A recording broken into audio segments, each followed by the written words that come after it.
코로나19는 뉴노멀이라는 말처럼 코로나 이전의 사회와 코로나 이후의 사회로 극명하게 나뉘고 있습니다. 개인이 통제할 수 없는 상황으로 사태가 전개되고 있는 것이죠.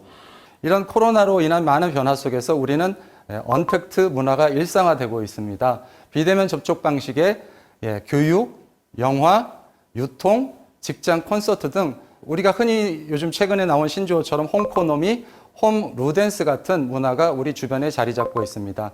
이런 변화가 좋은 것만은 아니죠. 왜냐하면 이 변화 속에서 미국 같은 경우 100년이 넘은 유통 백화점들이 폐업 또는 폐점의 수순을 밟고 있습니다. 이렇게 위축된 소비자들의 소비 심리는 세계 경제를 심각하게 축소시키고 있습니다. 2020년 지난달 5월 달에 발표된 무디스의 세계 경제 전망 보고서를 보면 G20의 세계 선진 20개국의 경제 성장률을 마이너스 4%, 한국의 경제 성장률은 마이너스 0.5%로 예상하고 있습니다. 문제는 여기서 멈추지 않는다는 것입니다. 지금 현재 미국 행정부에서는 끊임없이 FRD에 마이너스 기준금리를 요구하고 있는 상황입니다. 그 이야기는 더 급격하게 세계 경제가 안 좋아지는 것을 예측하고 있다는 얘기가 되겠죠. 한국은행은 이렇게 심각한 경제 상황을 타개하기 위해서 지난 5월 28일 날 한국 역사상 최초로 0%대 기준금리를 결국은 발표하고 말았습니다. 0%대 기준금리가 의미하는 것은 무엇일까요? 정부의 재정 지출로는 감당할 수 없을 만큼 기업의 투자는 위축되었고 소비는 줄어들었다는 것을 의미합니다. 한국은 그동안 저성장, 고령화, 4차 산업혁명에 대한 많은 문제점들을 많은 전문가들이 또 얘기하고 왔습니다만 코로나로 인해서 이러한 문제점이 더 심각하게 대두되고 있는 상황입니다. 한국의 고령화는 역사상 유례를 찾아볼 수 없을 정도로 빠른 속도로 진행되고 있고 저출산에 의한 인구 감소는 또한 심각한 문제로 대두되고 있습니다. 또한 4차 산업혁명은 비즈니스 생태계를 송두리째 바꿔놔서 일자리를 축소시키고 있는 상황입니다. 이런 상황에서 또 우리는 어떤 것들을 준비해야 될까요? 작년 동기 대비 벌써 마이너스 11%의 출산 감소율을 보이고 있는데 이것은 어떤 것을 의미할까요? 제가 태어나던 해에는 한 해에 100만 명이 태어났습니다. 물론 그만큼 대학에 진학하기 어려웠습니다. 하지만 지금 30만 명도 태어나지 않는다는 이야기는 그만큼 소비 시장이 줄어든다는 얘기가 되고 그만큼 사업 기회가 줄어든다는 얘기가 됩니다. 과연 지금부터 태어나는 아이들에게 어떤 미래가 펼쳐질지 걱정이 되지 않을 수가 없습니다.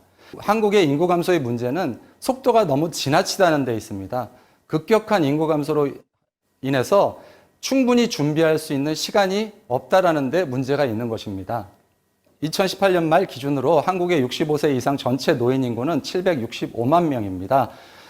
그런데 문제는 올해 2020년부터 우리나라 1차 베이비 부머 세대 714만 명 중 1950년생이 처음으로 노인 복지 예산에 편입되는 연령층이 됩니다. 그러면 1차와 2차를 합친 1,300만 명이 앞으로 노인 복지 예산에 해당이 된다는 얘기고 여기서 발생되는 엄청난 재정 지출은 모든 가정의 재정 위기를 가져올 수 있습니다. 올 한 해에만 55년생에게 추가로 들어가는 복지비가 6조 원이라고 합니다. 6조 원이라는 비용이 55년생 한 해에 태어난 세대에게 추가로 지출돼야 되는 금액인 것이죠. 이것을 세금으로 감당해야 되는 각 가정들은 앞으로도 심각한 재정 위기를 걱정하지 않을 수가 없습니다. OECD 주요국의 총 부양비 전망을 보면 지금 현재 생산 인구 100명당 한국의 경우 40명 정도를 부양하고 있습니다. 앞으로 45년이 지나면 인구 100명당 117명을 부양해야 됩니다. 그 얘기는 1인당 1.2명 정도를 부양해야 된다는 얘기가 되는 것이죠. 이것을 결국은 미래 세대들이 다 감당해야 되는 부분들입니다. 인간의 수명은 이렇게 끊임없이 늘어나고 있는데 거기에 덧붙여서 최근에 세계 많은 나라들이 유전자를 분석하고 그 유전자에 따른 예상되는 질병까지 예측해서 거기에 대한 수명을 늘리는 방법들을 끊임없이 연구하고 있습니다. 이렇게 100세가 보편화되는 시대, 호모 100 시대가 펼쳐지고 있습니다. 문제는 수명이 늘어나는 데 있는 것이 아닙니다. 직장 이후 무덤까지 할 일이 없다는 것이고 할 일이 없다 보니 생계를 책임질 수 있는 부분이 없다는 데 문제가 있는 것이죠. 한국의 노인의 빈곤율은 OECD 평균의 3배에 달하고 있고 노인 인구 2명당 1명은 끼니를 걱정할 정도라고 합니다. 여러분, 수입도 없고 의지할 가족도 없고 저축해놓은 돈도 없다면 이런 노인들이 선택할 수 있는 미래는 어떤 것들이 있을까요? 이미 세계 최장수 국가로 알려져 있는 일본의 경우 일본 아마존에서 베스트셀러로 나왔고 또 NHK에서 다큐멘터리로까지 제작되었던 노후 파산이나 가족의 파산이라는 책을 보면 일본의 노인들은 젊었을 때 너무나도 열심히 일을 했고 심지어는 연금까지 준비하면서 연금까지 받고 있지만 문제는 예기치 못한 질병 등으로 인해서 갑자기 파산의 위기에 몰리거나 가족들 전체가 파산하게 되는 그런 과정들을 설명하고 있습니다. 정말 열심히 평생을 일을 했는데도 불구하고 노후가 보장되지 않는다면 우리가 부를 이루는 방법을 선택하는 것에 있어서 혹시 우리가 잘못된 것은 아닐까요? 그 점에 대해서 저는 한번 심각하게 고민을 해봤습니다. 우리는 부를 이루기 위해서 어떤 방법들을 선택하고 살았을까요? 우리가 부를 만드는 방법에는 두 가지 방법이 있다고 합니다. 첫 번째는 노동소득이고 두 번째는 자본소득입니다. 노동소득의 경우 우리 대부분이 선택하는 방법입니다. 왜냐하면 우리 부모님 세대부터 열심히 공부해서 좋은 학교 가고 또 좋은 기업에 취직하면 평생이 보장되는 것처럼 믿고 거기에 또 따라서 행동을 했습니다. 하지만 노동소득의 한계는 시간을 임금으로 환산하는 방법이기 때문에 소득을 늘릴 수가 없다라는 것에 문제가 있는 것입니다. 두 번째, 자본소득의 경우 금융소득과 또 시스템소득으로 나눌 수 있는데 금융소득은 돈을 버는 구조입니다. 시스템 소득이란 내가 일을 하지 않는 시간에도 시스템이 일을 해서 수익이 만들어지는 것을 이야기합니다. 자, 그러면 우리 노동소득을 만들어내고 있는 우리 근로소득자들의 삶을 한번 들여다볼까요?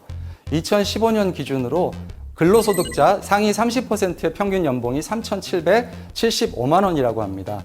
그 3,775만 원 중에서 세금 공제하면 실수령액은 약 280만 원 정도인데요. 그러면 연봉 3,775만 원을 받은 사람이 만약 서울 강남 아파트 평균 매매가 추이 약 10억 원대 아파트를 구입하려면 과연 몇 년이 소요될까요? 계산을 해보면 61.37년이 걸립니다. 그럼 60년 뒤에 강남 아파트는 또 어떤 가격으로 변해 있을까요? 역사적으로 물가 상승률을 임금 상승률이 영원히 추월할 수가 없습니다. 이렇게 많은 데이터들을 보면 20세기 후반, 특히 1970년도 이후에 노동소득과 자본소득의 격차는 급격하게 벌어지기 시작했고 이런 변화로 인해서 부는 편중되고 불평등이 일어나기 시작한 겁니다. 이것이 2009년 금융위기 이후에 상위 1% 부는 급격하게 늘어나기 시작했고 나머지 99%의 부는 감소하기 시작하여 급기야 2015년에 1%의 부의 크기가 나머지 99%의 부보다 훨씬 더 커지는 현상이 발생하였습니다. 전 세계의 부는 지금 자본소득으로 몰리고 있습니다. 그렇다면 이 사실을 모두 알게 된 우리들은 어떤 선택을 해야 될까요? 금융소득은 단시간 안에 만들어내기가 어렵습니다. 하지만 시스템 소득은 우리가 만들어낼 가능성이 있습니다. 지금부터는 그 시스템 소득에 대해서 알아보는 시간을 가지려고 합니다. 아마존에서 베스트셀러였던 부의 추월차선이라는 책의 작가 MJ 드마코는 시스템을 만들 수 있는 5가지 씨앗에 대해서 언급한 바가 있습니다. MJ 드마코는 20세 나이에 750불을 들고 집에서 독립하여 30대에 억만장자 반열에 든 사람입니다. 그가 이야기한 5가지 씨앗 중 오늘은 4번째 유통 시스템에 관련된 부분을 여러분에게 말씀을 드리고 또 그 중에서도 애터미 사업에 관련된 비전에 대해서 함께 말씀드리는 시간을 나누고자 합니다. 지금까지 인류는 4번의 큰 유통의 변화를 겪었습니다. 최초에 사람들은 물물교환으로 직거래를 했고 두 번째는 오프라인 매장에서 유통을 했습니다. 그 다음에는 우리가 잘 알듯이 온라인과 모바일을 통해서 유통을 했고 지금은 4차 산업혁명 기술이 총망라된 인공지능, 빅데이터, 증강현실, 가상현실이 결합된 플랫폼 유통 시대를 맞고 있습니다. 재미있는 사실은 전 세계 20대 이상의 인류는 이 모든 것을 거의 다 경험해봤다는 이야기입니다. 그것은 무슨 뜻일까요? 그만큼 유통이 빠른 속도로 변화되어 왔다는 것이고 이렇게 빠른 속도로 변화하는 유통을 과거의 경험으로서 평가한다는 것은 의미가 없다라는 것입니다. 이렇게 빠르게 변화된 유통 변화 속에서 인류는 차츰 생산자가 소비자에게 직접 상품을 공급하는 것이 소비자에게 유리하다는 것을 알게 되었고 이런 소비자들로 인해서 직접 판매 유통 구조는 점점 확대되었습니다. 애터미도 이런 직접 판매 유통 구조를 갖고 있는 회사입니다. 네, 한국에는 그렇게 하여 방문 판매사가 2만여 개, 다단계 판매사가 138개사 정도, 기타를 포함해서 전체 직접 판매 매출 규모는 22조 136억 원 정도이고, 이 규모는 일반 대기업 유통회사의 매출과 비교해도 손색이 없는 수준입니다.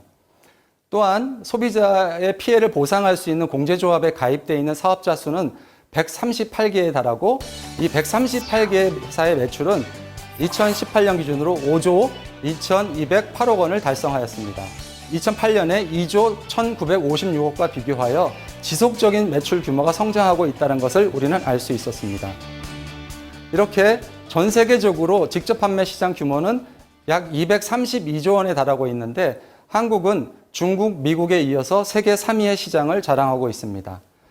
특히 작년에 애터미는 세계 직접 판매 연맹의 경영자 포럼에 애터미의 그동안의 성장 배경에 대해서 발표를 한 바가 있습니다. 이렇게 전 세계적으로 너무나도 많은 회사들이 있는데, 그럼 우리는 어떤 기준을 가지고 회사를 선택해야 될까요? 이 기준을 정확히 아는 것이 우리는 중요합니다. 첫째는 경영자의 마인드입니다. 박한길 회장님은 합리적인 가격과 최고의 품질로서 일반 유통기업과 경쟁하여 이기겠다는 생각을 가지고 모든 회사 경영 전략을 만들고 계십니다. 또한 기업의 사회적 책임을 다하기 위해서 2009년 회사 설립 이후로 10년 동안 200억이 넘는 금액을 사회 약자들을 위해서 기부를 해오고 있습니다. 이런 부분에 대한 자세한 내용은 이미 세계적인 경제잡지 포춘지나 포브스지에 자세히 소개가 된 바가 있고, 또한 국내 주요 일간지를 통해서도 쉽게 확인해 보실 수가 있습니다. 두 번째 기준은 자발적 재구매가 일어나는 상품이냐는 것입니다. 애터미는 모든 경영 핵심 역량을 자발적 재구매가 일어날 수 있는 상품을 큐레이션하기 위해서 집중하고 있습니다. 세 번째는 쉽고 균형 있고 변하지 않는 보상 체계입니다. 지난 10년 동안 애터미는 바이너리 마케팅 보상 플랜 구조로는 정말 드물게 단 한 번도 보상 체계를 수정한 적이 없습니다. 네 번째로는 누구나 성공할 수 있는 교육 시스템이 구축되어 있냐는 것입니다. 만약 능력 있는 리더 사업자만 성공할 수 있는 사업이라면 일반적인 사람들에게 의미가 없는 것이죠. 그럼 지금부터 이상의 내용에 대해서 자세히 알아보는 시간을 갖도록 하겠습니다. 자발적인 재구매 관련된 부분은 애터미 판매의 상위 5개 매출 품목을 보시면 아실 수가 있습니다. 1위 해모임회 같은 경우 연간 1,800억 이상의 매출을 올리고 있고 5년 연속 업계 최고 판매 기록을 경신하고 있습니다. 애터미 매출 2위 제품인 앱솔루트 셀 액티브를 보면 동종 업계 화장품 부문 매출 3위를 기록하고 있고, 국내 주요 뉴스에서 부처마다 하나씩 팔려나가는 제품으로 소개가 되고 있습니다. 3위 애터미 친생 유산균, 4위 애터미 치약 플러스, 5위 애터미 칫솔. 애터미 칫솔은 연간 3천만 개 이상이 생산돼서 전 세계로 팔려나가고 있고, 결국 애터미의 매출은 건강보조식품과 생필품 위주로서 재구매가 가능한 제품들로 형성이 되어 있다는 것이고, 어차피 써야 되는 제품을 통해서 꾸준한 매출이 발생되고 있는 것입니다. 이렇게 재구매가 가능하려면 가장 중요한 것은 기존의 소비자들이 사용했던 제품보다 우수한 품질이어야 되고, 또한 가격은 합리적이어야 된다는 것입니다. 그렇지 않으면 소비자들은 애터미 제품을 선택해야 될 이유가 없는 것이죠. 제품을 사용하는 것만으로 이익이 된다. 네, 정말 이론적으로만 가능했던 것을 애터미가 실천하고 있는 것입니다. 제 주변의 많은 소비자들은 애터미 제품이 어떻게 이렇게 싸고 좋은지 어떻게 아냐고 물어보시는 분들이 많습니다. 저는 이렇게 이야기합니다. 애터미는 2009년에 설립한 이후로 10년 동안 평균 0.12%에서 0.19%라는 경이적인 반품률을 자랑하고 있습니다. 결국은 소비자들이 이 가격에 이거보다 더 좋은 제품을 살 수 없다는 사실을 누구보다 잘 알고 계시다는 것을 의미합니다. 이렇게 애터미는 10년 동안 대중들이 쓸 수 있는 합리적인 가격대 명품을 공급하기 위한 핵심 전략으로 절대 품질, 절대 가격이라는 원칙을 정해놓고 있습니다. 절대 품질이란 만약 가격이 다른 제품과 같다면 어디보다 좋은 품질로 공급하겠다. 만약 품질이 비슷하다면 어디보다 저렴한 합리적인 가격으로 공급하겠다는 뜻을 의미합니다. 이런 애터미의 핵심 경영 전략에 발맞춰서 실제 애터미에서는 후원수당을 한 번도 수령하지 않는 회원 비율이 86%를 넘고 있습니다. 애터미에서의 구매는 소비를 목적으로 한다는 것을 말씀드릴 수 있는 가장 중요한 수치라고 말씀드릴 수가 있습니다. 이렇게 애터미는 소비자 중심으로 모든 회사의 경영을 진행해왔고 거기에 맞춰서 마케팅 정책을 운영해 왔습니다. 이러한 노력의 일환으로 애터미는 업계 최초로 소비자 중심 경영이라는 인증을 받았습니다. 소비자 중심 경영 인증이란 회사 내의 모든 부서나 경영이 소비자 중심으로 소비자 관점에서 운영되고 있는가를 한국소비자원이 평가하고 공정거래위원회가 인증하는 제도입니다.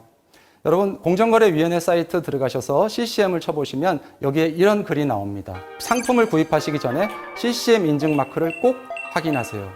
애터미는 CCM 인증을 받은 국내 182개밖에 안 되는 회사 중에 한 회사입니다. 정말 자랑스럽지 않습니까?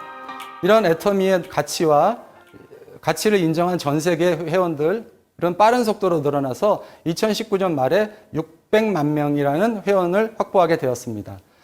애터미는 이렇게 전 세계에 빠른 속도로 늘어난 회원들의 수에 힘입어서 지난 10년 동안 비약적인 매출 성장을 기록하였습니다. 2019년 기준으로 국내 매출 1조 800억, 글로벌 통합 매출 1조 5천억이라는 엄청난 매출 기록을 이룩하였고, 이거는 글로벌 통합 매출 적용 시 2009년 대비 60배 성장이라는 것을 의미합니다. 애터미는 이런 결과에 대해서 정부로부터 2019년 12월 달에 1억 불 수출의 탑 포상을 받았으며 또한 대통령 표창을 수상받기도 하였습니다. 또한 2020년 직접 판매 글로벌 기업 매출 기준 11위, 이것은 2019년 20위보다 무려 1년 만에 9단계나 상승한 것입니다. 정말 대단한 성장이지 않습니까? 애터미 이렇게 전 세계 소비자를 연결하고 있는데, 애터미는 2010년 미국을 진출한 것을 첫 해로 시작으로 해서 지난 10년 동안 전 세계 13개 지역 14개국에 진출하여 진출한 모든 국가에서 안정적으로 사업 안착을 하였습니다. 현재 내수 시장이 침체되고 있는 한국에서 우리 많은 애터미 사업자들에게 해외로 진출할 수 있는 문호가, 기회가 더 열린다는 것을 의미합니다. 자, 그렇다면 우리가 애터미 사업을 어떤 식으로 시작을 해야 될까요? 많은 분들이 그 부분을 궁금해 하십니다. 애터미는 제품을 구매한 사용자가 제품을 만족하고 그 만족함으로 인해서 그동안 이용했던 소비 패턴을 바꿔서 소비 습관을 변경해서 마트 체인지를 하는 것으로부터 시작됩니다. 이렇게 해서 나는 그 마트의 애용자가 되고 내가 만족한 제품을 주변의 소비자들에게 소개함으로 인해서 내가 소비하는 것뿐만이 아니고 주변 내가 소개한 사람들이 소비한 것에 대한 매출을 포인트로 받아 그것을 수당으로 돌려받는 것입니다. 결국 애터미에서의 소비는 단순히 소비로서 끝나는 것이 아니고 그것이 포인트로 받고 그 포인트를 통해서 전 세계 나로부터 연결된 모든 소비자들이 그 소비 포인트를 공유하여 수당을 받게 된다는 것입니다. 애터미 사업은 제품을 사용하는 소비자가 제품에 만족하여 기존의 쇼핑 습관을 바꾸는 마트 체인지에서부터 시작됩니다. 자신의 애터미 마트의 애용자가 되어 제품을 사용하고 만족감을 타인에게 추천하는 것이죠. 그러면 나의 소비뿐만 아니라 내가 소개한 사람들의 소비까지 포인트가 누적되어 수당을 받을 수 있는 것이죠. 일반 할인마트 적립률보다 수당으로 환산되는 포인트 적립률이 높으며 또 자발적 재구매가 일어나고 지출이 지출로 끝나는 것이 아니라 수익으로까지 연결되는 구조입니다. 이런 애터미 사업의 개념을 이해한 소비자들이 전 세계로 연결될 수 있는 유통 플랫폼이며 우리가 잠자는 시간에도 돈이 열리는 시스템 소유주가 되는 것입니다. 네, 그럼 지금부터는 쉽고 변하지 않은 애터미의 보상 플랜에 대해서 말씀드리겠습니다. 기존에 많은 문제를 일으켰던 수당을 받을 기본 조건으로 만들어 놓은 가입 시 진입비와 월간 유지 조항을 없앴습니다. 또한 좌우 단 두 그룹의 소비자 그룹의 매출에 따라 수당이 지급되는데 단계의 제한 없이 무한 단계로 형성된 그룹의 매출을 인정하기 때문에 무한 단계 속에서 누구나 주변에 열심히 알리기만 하면 언젠간 나보다 뛰어난 리더형 사업자가 나오면서 함께 다 같이 성공할 수가 있습니다. 또한 하나의 아이디로 애터미가 진출한 모든 국가의 소비자들을 연결하는 글로벌 원 마케팅으로 나는 외국에 아는 사람이 없더라도 무한 단계 속에 자연스럽게 해외 소비자 그룹이 확대되는 것입니다. 또 후원수당을 지급하는 것에 있어 일매출 5천만 포인트가 상한선입니다. 이 상한선으로 소수의 성공자가 수당을 대부분 가져가는 것이 아니라 이제 시작하는 사업자들도 누구나 1번 사업자가 되어서 상한선에 도달하면 10년 전에 시작한 사업자들과 같은 수준의 수당을 받을 수 있도록 한 것입니다. 정말